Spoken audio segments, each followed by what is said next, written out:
Nah, you're good, man. Welcome to the Citrus Podcast Show, your fresh squeeze of music, art, and culture.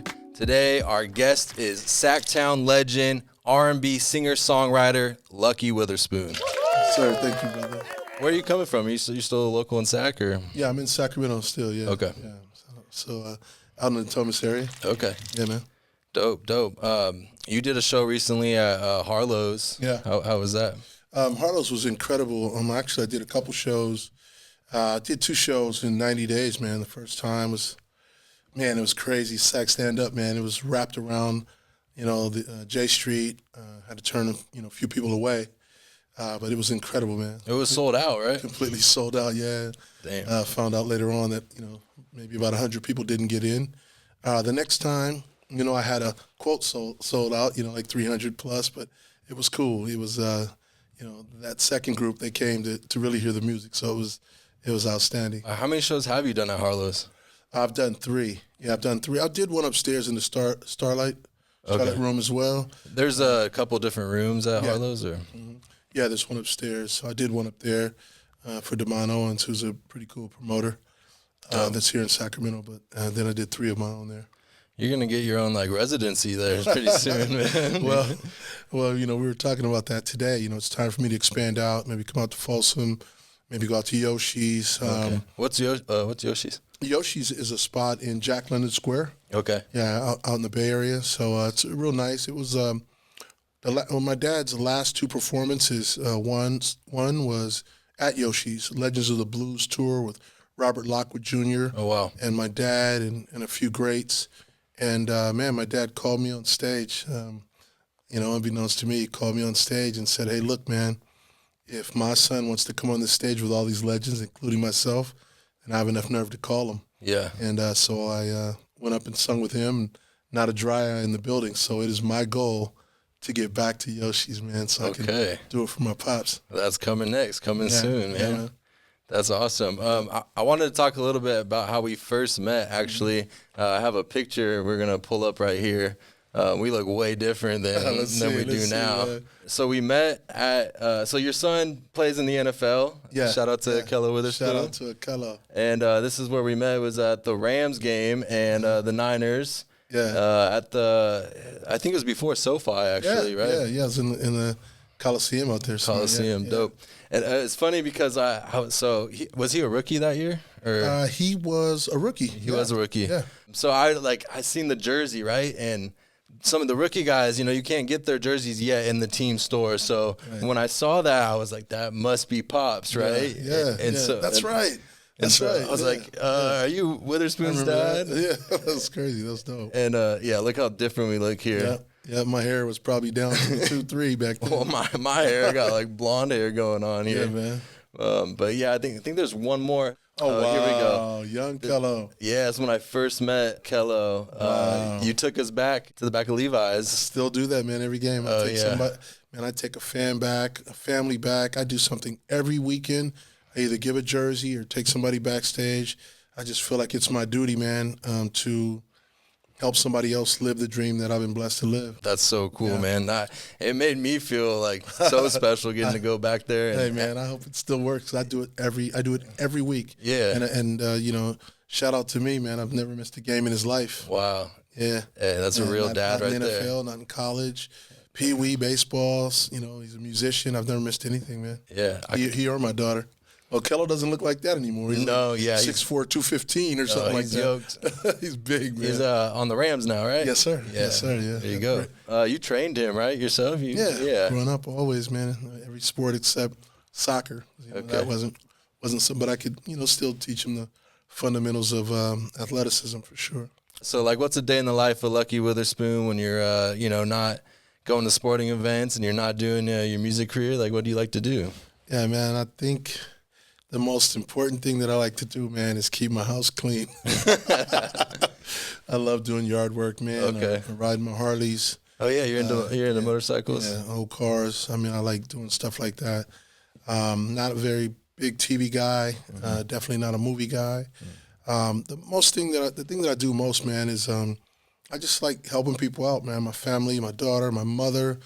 you know, my gal, like, you know, just strangers. I just love, you know, being of service to people, man. That's like, awesome. You know, I go to, you know, try to go to the gym 3 or 4 days a week and stay healthy. But Fitness. other than that, man, yeah. But other than that, man, I just get up and try to be good to somebody, man. And I fail sometimes, but hopefully I make up for it, man. This podcast is all about you, but I did want to pull up one more clip that you actually brought us out to like a training camp. My little brother got to go and do some training. So there's Kello. Wow. And this is your buddies? Yeah, Mike Johnson at Playmakers. Mike Johnson, okay. Yeah, they've moved downtown off of 16th. But, yeah, man, it's his shop is still really good, kicking out pros left and right. Do you remember like what he was training my brother on there? I don't. I think he was talking to him about his feet. Yeah, he was trying to get him to use his hips and you know, be more efficient. Yeah, and you know, trying to figure out how to use his abs, his arms, his feet, and his brain primarily to do the things that he wants his body to do. There's another one there on the hamster wheel over here. Oh yeah, man, I forgot about that day, brother. There, so if you go to the next one, then they got my brother going. Wow. So this is a different type of treadmill, right? Like this is a manual powered. Yeah, that's crazy, man. So I think he didn't have breakfast that morning, and I think he ended up puking. Man, you guys worked on pretty hard. Let me tell you right now, if he puked, that's exactly what that evil guy next to him. Yeah, he wants them. That's his paycheck. That's his badge of honor. Yeah, we've all done that. Okay. Yeah, that's that's par for the course. All right. Yeah, your brother's in a fraternity, man. There we go. He can be a pro now. You were actually teaching him some knowledge about. I think is this. I mean, maybe you can explain, but Hey, can I get that body back though? Oh yeah, man, I need that back. I need to go back to Playmakers. Yeah, that's wild, bro. It starts with the you know, the one muscle that you can train, you know, for sports. It's the same one that'll help you in life. You know, sports is something that ends, life doesn't. So you're trying to prepare, you know, in my opinion, as a coach, you're trying to prepare every young person for the sport of life. And everything begins up here. Even in the hood, they told me how I could fight. They told me I could run people over. They told me, you know, I could sing. They told me I could chase girls. But no one ever told me how brilliant, you know, my group was, my section was, my parents, my cousins. And so for me, that's what I'm instilling in young people, is that their brain is their best muscle. And that's what I've done with my son and my daughter as well. Wow. Yeah, can you still move like that? No. I'm sure I could if I didn't have breakfast. Yeah, I just thought that was so cool of you to invite us out there, man. Like, never done anything like that. I think under his impression, we were gonna do some like field training, like throw the ball or something around. So I don't think he was ready for a whole gym workout, man. But hey, man, that's Mike Johnson. That's the evil Mike Johnson. Yeah. Man. If you want your kids to be great, or if you want to be great or better than what you are, you go to Playmakers Elite, man, and he'll figure it out. He'll figure it out for you. Awesome. Mention my name and he'll give you a discount. There you go. Well, this podcast is all about you, so I do want to hear a little bit more about how you got into music, when you first started, and maybe some of your early on inspirations. Yeah. So my early on inspirations are it's probably easy to recognize. You know, I love the Marvin Gayes and all the greats, man. B.B. King, Curtis Mayfield. I just loved, my idol is probably, I would say, probably Donny Hathaway, Roberta Flack, my aunt, who was on Motown. Her name's Blinky Williams. So, and then if you go to the true mentors and true inspirations, they'd be my mother and father and my sister. My sister, Angela Witherspoon, has since passed. She was really good and sang with a jazz band over in the Far East. My mother was a gospel artist. And my dad, legendary blues singer by the name of Jimmy Witherspoon, shout out Dad, and over 300 albums, and just a legend in music, man. So it's in the blood. Yeah, so I grew up seeing him.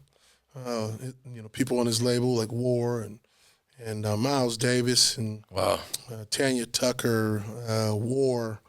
I just grew up around it all the time, so much so that I probably felt like that's not my path. Mm-hmm. And so I did other things and eventually started playing football and I just felt like I could do some other things instead of music, not try to compete with the family. But now it came back full circle. Like, yeah, now it did. I always dabbled in it, Mm-hmm. and then later on in life, I started rapping, and I had an album that being looked at by Atlantic Records. Oh, wow. And just about to sign the deal. D.O.A. had produced the whole thing. Was it not like a deal that you're like sold on? Is that why you passed on it? No. It was a cool deal. But they found out late in the game that I was the singer. Mm-hmm. On every record, on my rap album back in the 90s, every hook was me. And they finally, they asked the A&R like, who, maybe we can sign the vocalist too. He's pretty good. And then they told the company that, oh, that's Luck too. I went by the rap name Luck Bo. And Lucbeau, Love Underground California. Bo is what my grandmother called me because she's from Louisiana. And so they found out that I was rapping and singing. And there's no way they're going to invest in a rapper telling street tales who's singing. You know what I mean? And so they asked me to stop. They told me to choose one or the other, really. They didn't ask me to stop. They asked me to choose one or the other. And they said, we're probably doing the wrong thing. I'm sure singing will come around and rap, but right now it's not there. And we don't want, we'd rather you do one or the other. And I never called them back.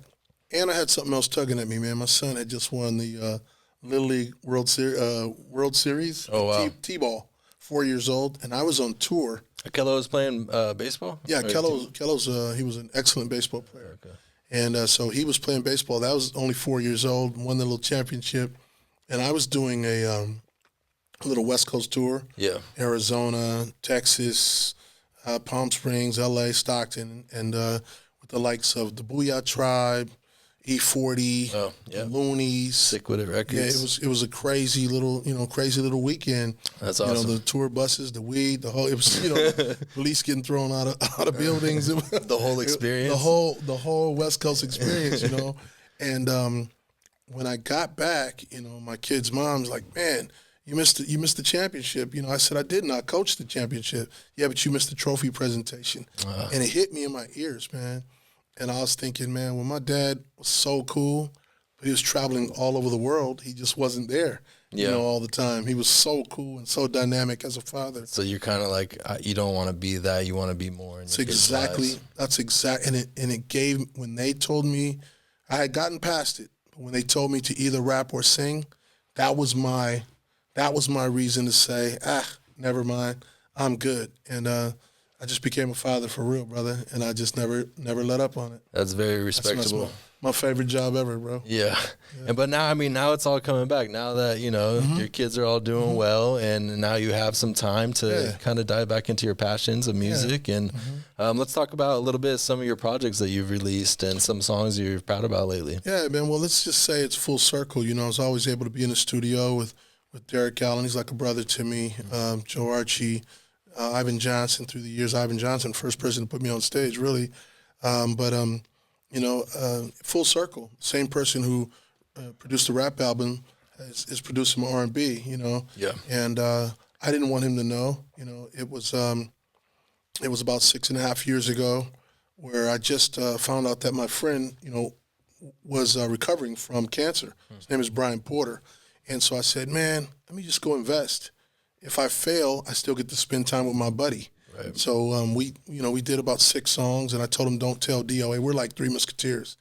But I said, don't tell D, man. I'm just let's see if I can get it. And after about 6, 7 songs, I went and sat with D, and I let him hear it, surprised him. And he said 2 words. He said, it's real. And D.O.A., Derek D.O.A. Allen, super producer. I mean, I don't know how many number ones he's got, but everybody from Smokey Norfolk to Tyrese, Bobby Brown, Dina Howard. I mean, the list goes on. Yeah. One of the best bass players in the industry when he was on the road with Lionel Richie. Wow. He just a magnificent songwriter right here in Sacramento, but he's also my friend. And he's the only person, who I wanted to impress, man, is him. So once I heard him say it's real, I've never stopped, man. He's been giving me records to write to. And then, of course, I started branching out, learning how to produce my own vocals because he does all of it. You got Brian Porter's the engineer, D.O.A.'s songwriter, I'm producer, songwriter, myself, the lyric guy. Well, I needed the other pieces, so I just pulled from all three of them, all three of us, and started learning my craft, man. How to not just write a song, but how to produce it, vocally and get what I want out of it. Brian's studio is really cool. That's the one with the fish tank in it, right? The aquarium. Yeah. I got to go over there and check it out. So small world, you were recording there. Yeah, man. What's crazy about that is I ended up doing like 6 songs. The first 6 songs. One of them is on my my latest album. But right the day he died, I took the other 5 and I put them on a project called the Brian Porter Project. No way. And it's out there on every platform, man. It is so cool to see that early on, that's now vintage for me. Yeah. It wasn't what it is now, but it was still good because of those 2 guys and my influences, man. How were you able to get a hold of those projects? On every platform, man. Apple, Amazon Music, Spotify, Pandora. You can find it on any platform, YouTube, anywhere, and you can also find me on IG or social media under Lucky Witherspoon as well. What are do you have any stories about some of your first performances, like how you've progressed to now? Because like the stuff at Harlows, you had a full band behind you, and, like it looked awesome, man. It looked like a real big production. And so like, how did you get to that? Like, how did you progress to that? Like, were some of the starting performances similar, or you worked your way to that? Or there have been some other performances. There's been performance. Out on the river one day and just on the, just with me and a guitarist. There's been one where myself and D.O.A. one time did a performance downtown with just he and I and a guitar, and it was, none of my friends came. It was all women. It was insane. I'm like, man, you guys, you guys blew it. But it was cool. That's a good crowd to have. It was a cool crowd. It was all women. I think Harley White played the bass. On a song or 2, but it was pretty cool. It was all acoustic, just me and D. So I've had some experiences, and then one time I decided to see if I could play at the Torch Club, and so I asked them to give me their worst night, and at the time that was Sunday, and packed that place out, called the boys up, learned some songs in my head, and it was a jam session. Like we never rehearsed or anything. You just went up there and did it. Went crazy. It was nuts. It's funny because sometimes those are the best ones. It was nuts. The place was packed, and it was like coming of ages for me. I was still working and wasn't focused on music, but it was just just a way for me to remind myself that I still love it. And never played there again because they don't have wait staff. They never do. Where is that at? The Torch Club? I was at the Torch Club. But where is that located? It's downtown. What street is that? Downtown. It's in Sacramento. Downtown Sacramento, okay. Right across from Memorial Auditorium. Man, I feel like we have the most venues out here. It's a legendary spot too. Yeah, but there's so many good music spots here and good musicians here in Sacramento. Yeah. What's like your dream venue to perform at? I know some of those were like ones you really liked performing at, but I mean, yeah, House of Blues. I think in L.A. on Sunset is gone, but I always wanted to go back there because my dad and I performed there his last stop. Yoshi's, as I said, would be so cool. Go back there. Yeah, but really, man, I wanna go to Austin, Texas somewhere. I want to go to Nashville somewhere. Yeah, I heard Nashville's music scene's crazy. Let's hold it down. Philadelphia. Yeah. It's not really the location, it's the energy. Yeah. I want to take what I do and make unassuming people, turn them into fans or at least have them enjoy the music that I write, cuz I believe it's all for the soul. So you definitely have the voice and the presence to thank you, brother. Turn them into fans, Thank man. you, brother. Turned me into a fan. So thank you, man. Same. Just blessed to have you here, checking out the studio. I'm excited. We got ridiculous. A live performance coming up pretty soon here. What's next for Lucky Witherspoon? As far as I know, we talked about venues you want to perform at, but you got any new projects coming out? Merchandise? What are you looking forward to? Yeah, so building the website building the website now so that I can have merchandise there, music there as well. Have an album coming out. The first album was called My Story Volume 1, and there's 2 more volumes. So working on releasing the second volume. When I showed D my music, I said, man, help me pick out an album. And I came back to his studio, and he said, man, I can't pick out one album. You have 3. And he said, how about we do like a series? And I said, cool. So we're on volume 2 now, trying to get ready for March 31st. You're going to need a greatest hits Let's album go. pretty soon. I would love it, man. I would love it, man. So that's coming. I have a couple EPs that I'm working on. One of them is called The Black Clover. Okay. Yeah, Black Clover is my alter ego. It's when I really get into vibey type music. Okay. Your blast stuff, your stuff that maybe indie artists might do, that, but it's just different from just my real R&B, because I really have kind of experimenting with. It's just it's not really experimenting. It's just a different vibe. It's just a whole different vibe, and it's I have some of that stuff out there as well, but even now, because I have so many singles out, but it's just something that I just can just be free, man, and just do whatever I want to do. That's what I call my Black Clover edition. So I'm going to drop an EP called The Black Clover to show people where my mind goes. What are we going to be hearing tonight? You want to talk a little bit about the song and maybe, the background behind it? Yeah. Tonight is a song that's written a few days ago, actually. Oh, recent. Yeah, just a few days ago. I write every day. And this song is produced by a producer over in Ireland who hit me up and said, hey, man, I would love for you to do some stuff to on my music. And I would listen to a few things, and eventually I've started writing on his stuff. So I have a couple of them and a third one on the way that's going to be real good. But this song is called Dirt Roads, and it really is a metaphor, man, about just think about you and your girl going out on that dirt road, and and it's just a lovely thing. You have a bottle of wine or some seltzer water, whatever you got, but you're just enjoying your day. And it really, really helps you epitomize the togetherness and the love that you feel, every day, all the work and all the, but then it's just like you're just back as a kid again, and you're on that dirt road, and it epitomizes love.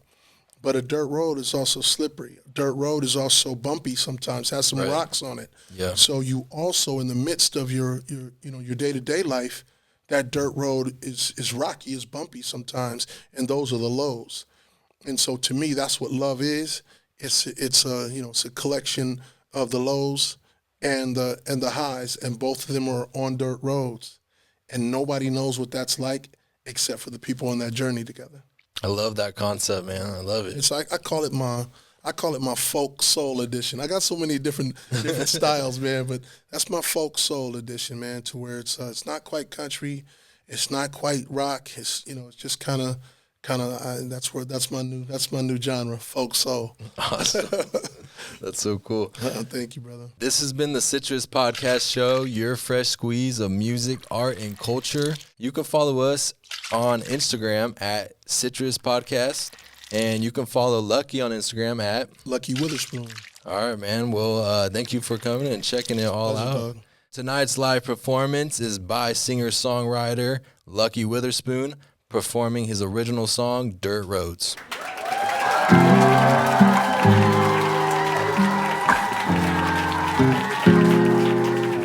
I'm Lucky Witherspoon, and this is my song, Dirt Roads.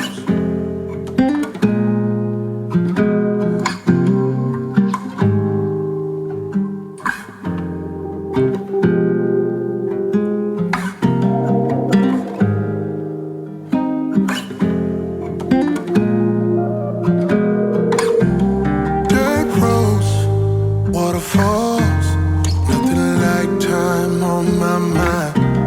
Love calls, I realize something is different this time. New ways, old times, love is like breath on your spine. And it feels like making love. It's love that brings us back where we started. Time takes us under a spell, and we ride on the road, and nobody knows what it feels like. Phone calls, heartbreaks, we don't have time. When the rain falls, be still. Rainbows come when they lie. Sunshine peeks through her eyes, make love, and I'm so happy they do, yeah. It's love that gives a chance when it's over. Time keeps us under a spell, and we ride on the roads. Nobody knows what it feels like, and we ride